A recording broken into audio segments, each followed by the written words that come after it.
नमस्कार दोस्तों, स्वागत है आपका ग्रेनो न्यूज में। मैं हूं रोहित प्रियदर्शन और अभी हम आपके सम्मुख में मुखातिब हूं स्वास्थ्य संबंधी एक विशेष कार्यक्रम में। इस विषय पे हम आए उससे पहले मैं आपको बता दूं, ग्रेनो न्यूज का हमेशा प्रयास रहा है कि जो भी मिथ्स हैं, खास करके स्वास्थ्य संबंधी या अफवाहें हैं, उसे दूर करें, हम उसको उजागर करें और एक तरह से एक अवेयरनेस हम लाएं स्वास्थ्य के प्रति भी और जो मिथ्स हैं उसके प्रति भी। तो आज हम विषय पे आते हैं। तो विषय हमारा एक बहुत खास है। जी हाँ, वैक्सीनेशन, कोरोना का वैक्सीनेशन। जैसा कि आपको पता है, कल 16 जनवरी है और कल से ही देश के तमाम हिस्सों में कोरोना वैक्सीनेशन की शुरुआत होने वाली है। पहले चरण में इसे स्वास्थ्य कर्मियों को वैक्सीनेट किया जाएगा। दुर्भाग्य की बात यह है कि इसको लेके कुछ राजनीतिकरण भी पीछे हुए, कुछ ऐसी चर्चाएं और अफवाह का वजह अभी भी जो है गर्म है कि इससे जो है कई तरह की मतलब कुछ अटैक हो सकता है, कुछ निगेटिव इफेक्ट आपके बॉडी पे पड़ सकता है। तो हमने सोचा कि क्यों ना हम इस पे एक कार्यक्रम आपके सम्मुख लाएं और सारी चीजों को हम खोल के रख दें। इसके लिए हमारे साथ अभी मौजूद है डॉक्टर अमित गुप्ता, जो एक एक्सपर्ट हैं, हेल्थ एक्सपर्ट हैं। खास करके ये centre for diabetic care alpha 1 commercial belt में संचालन करते हैं। तो डॉक्टर अमित गुप्ता, आपका स्वागत है ग्रेनो न्यूज में। रोहित जी। तो पहले हम ये जानना चाहेंगे, कोविड-19 हालांकि सबको पता है, तो छोटा सा उसके बारे में आप इंट्रोडक्शन दीजिए। और खास करके आप सेंटर फॉर डायबिटिक केयर और एक डायबिटोलॉजिस्ट भी हैं, तो उससे थोड़ा सा एक रिलेट करके हमें कुछ इसके बारे में रोशनी डालिए। रोहित जी, कल का दिन हमारे लिए एक बहुत ही महत्वपूर्ण दिन है, क्योंकि इस दिन में आप देखेंगे कि ये कल कोविड-19 के वैक्सीनेशन की शुरुआत होने जा रही है पूरे देश में। और ये एक हमारे लिए एक माइलस्टोन है, मैं ये कहूँगा। देखिए, कोविड-19 पिछले पूरा एक साल सिर्फ और सिर्फ कोविड-19 में निकल गया और मुझे लगता है कि आज हर आदमी इस बारे में जानता है कि कोविड-19 क्या है। कोविड-19 एक तरह का वायरल इन्फेक्शन है, रेस्पिरेटरी इन्फेक्शन है, जो हमारे लंग्स को डैमेज करता है, हमारे बॉडी ऑर्गन्स को डैमेज करता है। अभी क्योंकि इसकी कोई दवाई नहीं है, तो इसका बचाव ही इसका इलाज है। बचाव के लिए जो चीज़ें हमें बताई गई हैं, जैसे कि सोशल डिस्टेंसिंग, 2 गज की दूरी हमें जो मेंटेन करना है, अपने चेहरे को मास्क से कवर करके चलना है, तो ये सारी चीज़ें हमें करना है। लेकिन इसमें एक बहुत ही अहम पड़ाव है वैक्सीनेशन का या टीकाकरण का, और ये एक नई शुरुआत है। ये हम सबके लिए बहुत अच्छी खबर है कि कल से पूरे देश भर में कोरोना का टीका लगने जा रहा है। जी, तो अब हम अपने चर्चा को, सवाल को आगे बढ़ाते हुए ये मैं जानना चाहूंगा, जो टीका जो भारत में खास करके जिस शुरुआत होने वाली, उस टीके के बारे में बताइए। ये टीका किन कंपनियों के द्वारा बनाया गया है और क्या है इस टीके में? देखिए, भारत में अभी भारत सरकार ने 2 तरह के टीकों को अपनी मंजूरी दी है, इमरजेंसी यूज के लिए ऑथराइज किया है। उसमें एक वैक्सीन है कोविशील्ड और एक है कोवैक्सीन। कोविशील्ड जो वैक्सीन है, ये एस्ट्राजेनेका का वैक्सीन है। ये सीरम इंस्टीट्यूट ऑफ इंडिया ने डेवलप किया है, और जो भारत बायोटेक ने एक वैक्सीन डेवलप किया है, उस वैक्सीन का नाम है कोवैक्सीन। तो ये 2 तरह के वैक्सीन हैं जो डेवलप किए गए हैं, और ये दोनों ही वैक्सीन जो है वो सरकार इस्तेमाल करने जा रही है अपने अभियान में इम्यूनाइजेशन के लिए। तो ये जो टीकाकरण जो होगा, जो लोग टीका लगवाएंगे, ठीक है, तो मैं ये जानना चाह रहा हूँ आपके उन पे ये कैसे काम करेगा ये? देखिए, हमें ये समझना चाहिए कि हमारे देश में टीकाकरण का प्रोग्राम बहुत पुराना है, और हम सब बच्चों के टीकाकरण को देखते आए हैं सालों से। और टीकाकरण के कारण से ही आप जानते हैं कि पोलियो जैसी बीमारी को हम अपने देश से भगा सके। आज भारत अगर पोलियो मुक्त है, तो वो कहीं ना कहीं टीकाकरण, उसमें हम ओरल पोलियो ड्रॉप्स पिलाते थे, बाद में ओरल पोलियो के टीके भी लोगों को लगते रहे हैं। तो टीकेकरण से हम बीमारियों से अपने आप को दूर रख पाते हैं। तो कई प्रकार के टीके होते हैं, तो उनमें से 2 जो टीके हैं, उनमें से एक टीका जो है वो इनएक्टिवेटेड टीके बोलते हैं, और एक होता है जो एक्टिव टीका होता है, जिसमें कि वायरस या बैक्टीरिया लाइव फॉर्म में रहता है, उनको एक्टिव वैक्सीन बोल सकते हैं। और इनएक्टिव या किल्ड वैक्सीन होते हैं, जिनमें कि वायरस या बैक्टीरिया जो होते हैं वो किल्ड फॉर्म में होते हैं या उनका कुछ पार्ट उसके अंदर होता है। तो ये जो एक पार्ट होता है, जब हमारे इम्यून बॉडी के अंदर इंजेक्ट किया जाता है, तो ये जाकर के हमारे इम्यून सिस्टम को स्टिमुलेट करता है, हमारे इम्यून सिस्टम को उस वायरस के अगेंस्ट या बैक्टीरिया के अगेंस्ट एंटीबॉडीज बनाने के लिए प्रेरित करता है। और यही एंटीबॉडीज जब फ्यूचर में वो वायरस हमारे ऊपर अटैक करता है, तो ये एंटीबॉडीज उस वायरस से लड़ती हैं और हमें उस बीमारी से बचाती है। कुछ मैं आप चर्चा जो आगे बढ़ाऊंगा, कुछ पॉइंट टू पॉइंट, मैं टीका क्यों लूं और इसका मुझे क्या लाभ मिलेगा? देखिए, एक तरफ कोरोना की बीमारी है, जिसके बारे में भी हम बहुत अधिक नहीं जानते हैं, और हमें ये पता है कि कोरोना की बीमारी किसी के लिए भी बहुत ज्यादा घातक हो सकती है। ये किसी पेशेंट का सिलेक्शन किसी अपने खास क्राइटेरिया के ऊपर नहीं करती है।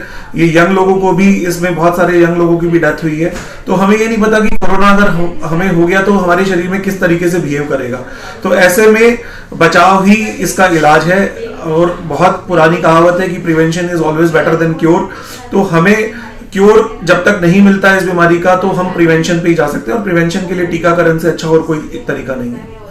इसमें हम आगे बढ़ेंगे टीकाकरण पे ही चर्चा जारी रखते हुए।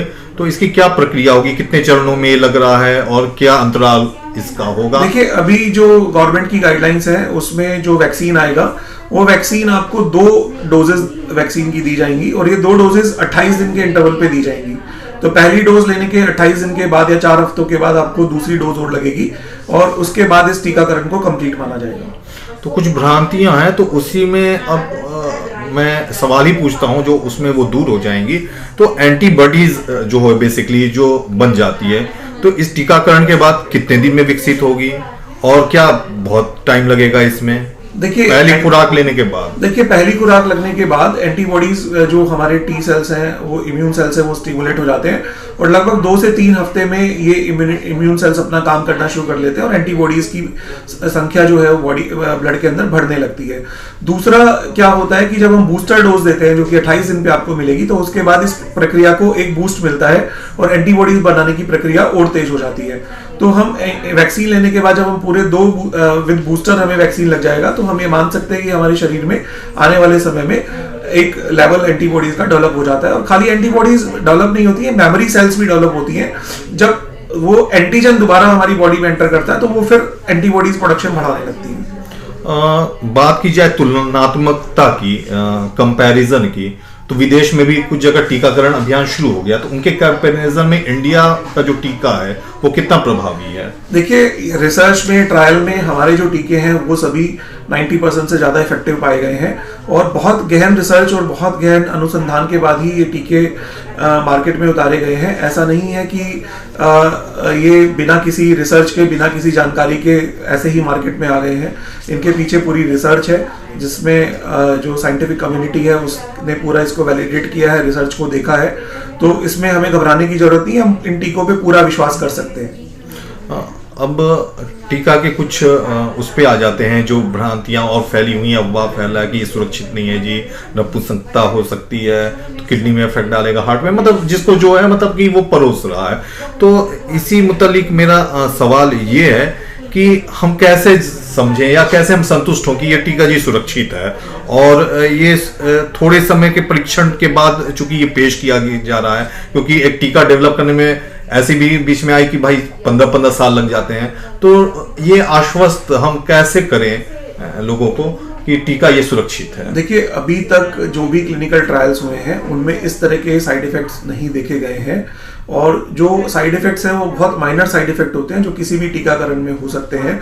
जैसे कि आपको लोकल साइट पे थोड़ा सा रेडनेस हो गया, लोकल साइट पे आपको इचिंग होने लगी, या आपको हल्का सा बुखार आ गया। ये माइनर रिएक्शन होती है जो आप बच्चों में भी जब टीकाकरण कराते हैं तो आपको डॉक्टर बताते हैं कि आज टीका लगा है तो अगले 24 घंटे में बच्चे को इन चीज़ों के लिए आपको ध्यान रखना है। तो वही चीज़ें हमें जब टीकाकरण होगा तो वही एक माइनर साइड इफेक्ट्स हैं, और ऐसे कोई चीज़ें, ऐसे एडवर्स इफेक्ट्स नहीं दिखाई दिए हैं स्टडीज में, रिसर्च में, जिनकी वजह से हम घबराएं। तो मैं तो खुद टीके का इंतजार कर रहा हूँ, और जब भी ये टीका हमारे लिए तैयार होगा या हमें सरकार ये हमारा नंबर आएगा तो मैं खुद जाकर के इस टीके को जरूर लूंगा। डॉक्टर अमित, थोड़ा सा इसको और मैं चाहूंगा थोड़ा विस्तार पूर्वक बताइए, क्या कोविड-19 वैक्सीन का साइड इफेक्ट्स है, क्या कोई कारण है साइड इफेक्ट का इसमें जो है, और इसका कोई संभावित दुष्प्रभाव जो आगे आने वाले समय में हो सकता है? थोड़ा इसको और इसको मैं इसलिए बोल रहा हूँ कि ये काफी मतलब कि अफवाहें, काफी मतलब कि निगेटिव चीजें पेश की जा रही हैं, तो इसको थोड़ा और इलेबोरेट करके थोड़ा सा मैं पत्रकारिता की भाषा में कहूँ तो रोहित जी, मतलब अफवाहों का बाजार काफी गर्म है कोरोना के टीकों को लेकर के, लेकिन हमें अफवाहों पर विश्वास नहीं करना है। हमें जो साइंटिफिक तथ्य हैं उनके हिसाब से जाना है, और ये कोरोना का वैक्सीन बहुत कारगर सिद्ध होगा, ऐसा हमारा मानना है, ऐसा रिसर्च कहती है, और इससे हम बीमारी को रोक पाएंगे। तो आप घबराइए नहीं। साइड इफेक्ट जो मैंने जैसा पहले बताया, माइनर साइड इफेक्ट लाइक कि जहां पे इंजेक्शन लगा वहां पे रेडनेस हो सकती है, थोड़ा सा इरिटेशन हो सकती है बस, लेकिन इससे कोई बड़े दुष्प्रभाव नहीं है। ऐसा नहीं है कि आपको टीका लगेगा तो टीका लगने से कोरोना हो जाएगा, ऐसा नहीं है कि टीका लगने से आपको टीका लगा के गए हैं तो आप किसी और को कोरोना देंगे, तो इन सब भ्रांतियों में बिल्कुल भी ना जाए। थोड़ा मैं उसके और सेगमेंट्स टॉपिक्स पे आ रहा हूँ, जो चीजें हैं, जैसे एक है कि संक्रमण फैल सकता है जी। कोरोना के टीके से संक्रमण नहीं फैल सकता, क्योंकि इन टीकों में कोरोना का वायरस लाइव वायरस नहीं है। आप ये समझिए कि कोरोना के वायरस का डेड पार्ट उसके अंदर होता है, तो ये लाइव वायरस नहीं है, तो इनसे कोरोना नहीं फैल सकता। डीएनए पे कोई प्रभाव, ऐसा भी चीज आ रही थी कि डीएनए जी बदल जाएगा, चेंज जीन हो जाएगा? एक ये इसलिए लोगों को लग रहा है क्योंकि एक जो वैक्सीन है वो मैसेंजर आरएनए बेस्ड वैक्सीन है, तो मैसेंजर आरएनए एक तरह का बस प्रोटीन ही होता है, और ये जाकर के हमारे डीएनए को नहीं बदल सकता। तो कोई भी ऐसी प्रक्रिया नहीं है कि जो हमारे डीएनए को, हमने ये कोई जीन थेरेपी नहीं कर रहे हैं कि हमने जीन दिया और हमारा डीएनए चेंज हो जाएगा, तो हमारे डीएनए पे इसका कोई प्रभाव नहीं है। अच्छा, बहुत लोग ऐसा कह रहे हैं जी मैं तो लगवाऊंगा नहीं, और बहुत लोग ऐसे हैं जिनको हो चुका है, जो कोरोना इन्फेक्टेड हो चुके हैं, जो बाद में निगेटिव हो गए, सही हो गए, तो उनका ये कहना है जी मैं तो आपको एंटीबॉडी हो चुका हूं, तो मैं वैक्सीन क्यों लूं? तो क्या उनको भी लेना अनिवार्य है क्या? देखिए, अभी जो गाइडलाइंस है वो ये कहती हैं कि अगर कोई कोरोना का पेशेंट है और कोरोना से जस्ट रिकवर हुआ है, तो और उसको कोरोना से रिकवर हुए अभी 4 से 8 हफ्ते नहीं हुए हैं, तो ऐसे पेशेंट्स के लिए अभी कोरोना का वैक्सीन अभी इंडिकेटेड नहीं है। गवर्नमेंट भी ये कहती है कि 4 से 8 हफ्ते के बाद देना है, लेकिन अगर आपको कोरोना हो भी चुका है तो भी आपको कोरोना का वैक्सीन लेना है, क्योंकि ये आपकी इम्यूनिटी को बूस्ट करेगी। क्या बच्चों की बात की जाए तो बच्चों को भी वैक्सीनेशन किया जा सकता है? देखिए, अभी जो करंट गाइडलाइंस हैं उसमें बच्चों के लिए वैक्सीन अप्रूव्ड नहीं है, क्योंकि बच्चों के लिए अभी इंडिकेशंस नहीं आया। अभी ये वैक्सीन 18 साल से जो ऊपर के लोग हैं उनके लिए रिकमेंड हुआ है, तो अभी बच्चों के टीकाकरण की फिलहाल हम इसमें कोई वो इंडिकेशन नहीं आया है।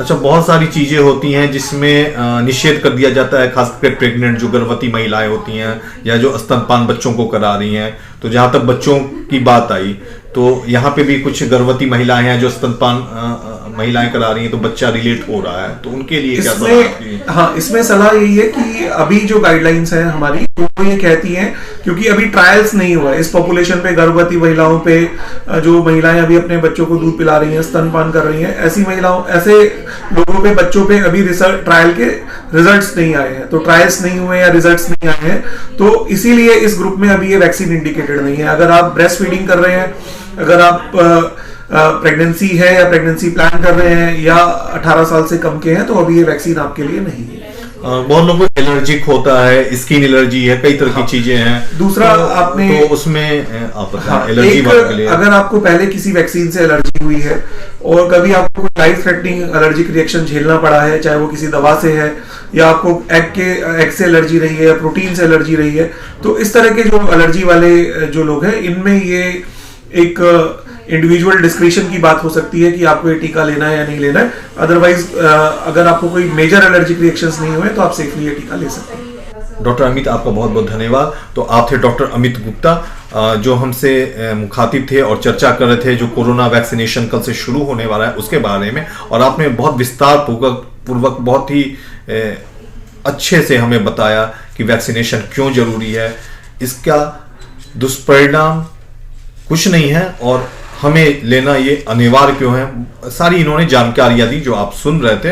तो फिलहाल इस कार्यक्रम में इतना ही, और हम आने वाले समय में स्वास्थ्य संबंधी जो भी प्रोग्राम्स है वो आपके सम्मुख पेश करते रहेंगे, और कोरोना वैक्सीन और कोरोना से जो भी संबंधित अपडेट है वो भी आपको पेश करते रहेंगे।